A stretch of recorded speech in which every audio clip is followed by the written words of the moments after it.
You don't feel fear. You are fear. No one ever taught you how to name that spinning sensation when time stops making sense. They called it anxiety, nervousness, panic. But it's the original fear, the first vibration you absorbed inside the womb when your mother cried without being seen. That sound still lives in you. You didn't choose to numb yourself. You did it because everyone else does. Too much work, too much food, too much control, or too much light, too much healing, too much language trying to silence what needed space. You don't control fear. You lock it in a room without windows inside your head and seal it shut with 7 locks. But it's still there, quiet, breathing, growing. You are not alive. You are in a permanent state of defense, frozen in a functional version of yourself, like 99% of people. You call this balance, but deep down, it's just softened pain. Half alive, half gone. Comment: I forgot how to feel too. Fear doesn't scream. It whispers. It hides in small decisions. In the job you never wanted, the partner you stopped feeling, the late nights you stay awake to avoid dreaming, the constant flood of information to drown the silence. Fear doesn't show up as a monster. It shows up as routine. That sense that you're always late to a life that never really began. The impulse to check your phone, knowing nothing new will appear. The fake laugh, the shrinking voice, the invisible tension. You think it's maturity, responsibility, growth. But it's a quiet collapse. You've become a fortress of strategies where no one enters, not even yourself. You say you're in control, but the hands gripping the wheel belong to fear. And fear doesn't want you dead. It wants you erased. Slowly. Silently. Without a trace. Comment: sometimes I feel like I already disappeared and no one noticed. You didn't learn how to handle fear. You learned how to perform it. You became the child of someone else's survival, the heir to reactions that weren't yours. Your grandmother silenced everything with prayer. Your father shouted before anything could hurt. Your mother smiled as reflex, even while falling apart. You became a response, before you even knew what you felt. You act like a body trained not to disturb. You breathe softer, wake earlier, avoid confrontation. You shrink before speaking. You keep everything smooth. You became the socially acceptable version of your family's unspoken wound. A functional mask with the appearance of strength but the essence of absence. A character built to keep fear invisible, never questioned, never named. Fear became an altar in the center of your emotional house, and you've been praying to it daily. Without noticing, you don't feel fear, you honor it, you continue the ritual. Imagine a house where every room is locked. You live only in the living room in the dark. All the sounds come from behind doors you swore never to open. So you turn up the volume on the TV. That house is your body. And the rooms, they're pieces of you that feel too afraid to be seen. Fear of failing, fear of being left, fear of being exactly who you are. You became a tenant in your own absence. You know where it hurts, but you don't know how to open it. So you redecorate, add plants, move furniture, all to avoid hearing the doorknobs rattle at night. The ones that still wait to be turned. But the screams don't stop. They show up instead as allergies, anxiety, the wish to vanish. And you call it fatigue. You built an emotional house with invisible walls, and you locked every key inside. That's why you sometimes cry for no reason. The reason is locked in a room, still waiting to be seen. Comment: I live somewhere I no longer recognize.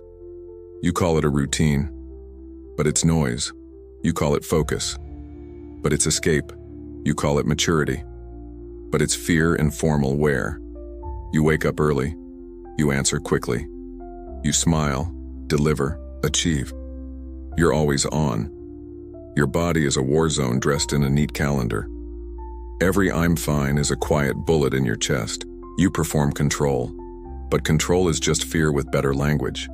You numb yourself with productivity, or irony, or with quotes from books you'll never finish. You say you're peaceful, but your pulse jumps when the phone goes silent. You say you've grown, but your eyes flicker when someone asks, "Are you really okay?" You explain yourself, constantly, to hide, to prevent anyone from seeing how far you've drifted from yourself. Fear became a habit, and habit became identity.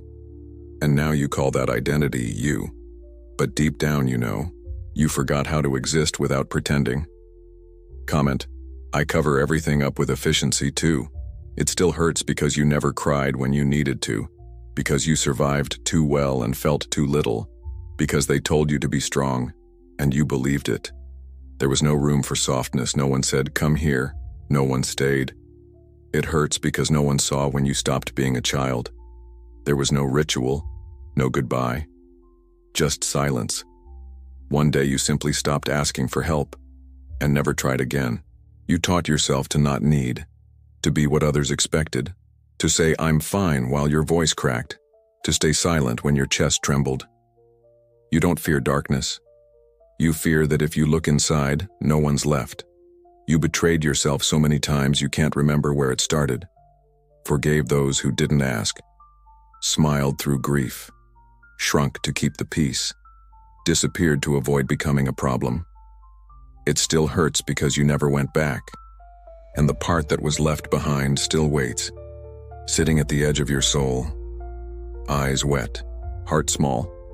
Comment: I left pieces of myself that still call my name.